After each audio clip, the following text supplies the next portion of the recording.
It is better to offer no excuse than a bad one. It is better to be alone than in bad company.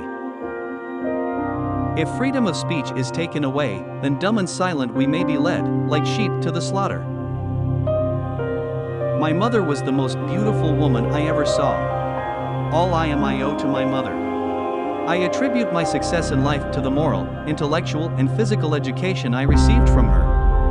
But lest some unlucky event should happen unfavorable to my reputation, I beg it may be remembered by every gentleman in the room that I this day declare with the utmost sincerity, I do not think myself equal to the command I am honored with. A primary object should be the education of our youth in the science of government.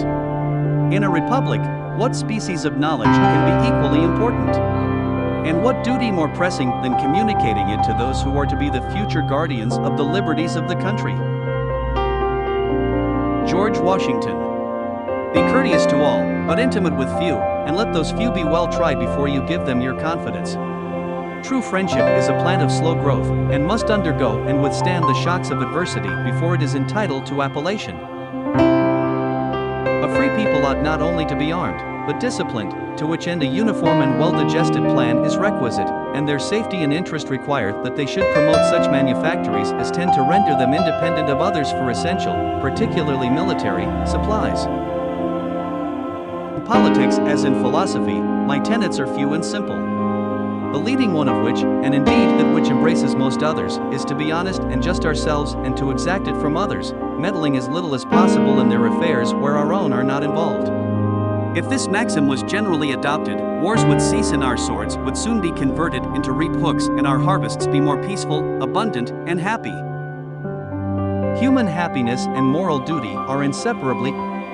However, political parties may now and then answer popular ends. They are likely in the course of time and things to become potent engines by which cunning, ambitious, and unprincipled men will be enabled to subvert the power of the people and to usurp for themselves the reins of government, destroying afterwards the very engines which have lifted them to unjust dominion. 99% of failures come from people who make excuses.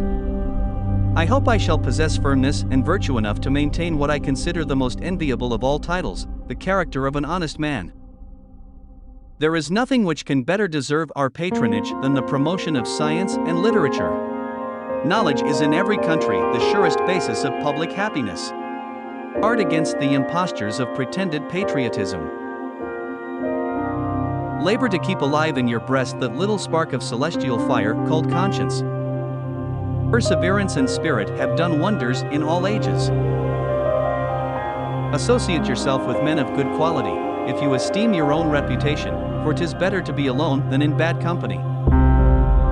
Let us therefore animate and encourage each other, and show the whole world that a freeman, contending for liberty on his own ground, is superior to any slavish mercenary on earth. Few men have virtue to withstand the highest bidder. A sensible woman can never be happy with a fool. Experience teaches us that it is much easier to prevent an enemy from posting themselves than it is to dislodge them after they have got possession. Happiness depends more upon the internal frame of a person's own mind than on the externals in the world. The harder the conflict, the greater the triumph. Worry is the interest paid by those who borrow trouble. George Washington.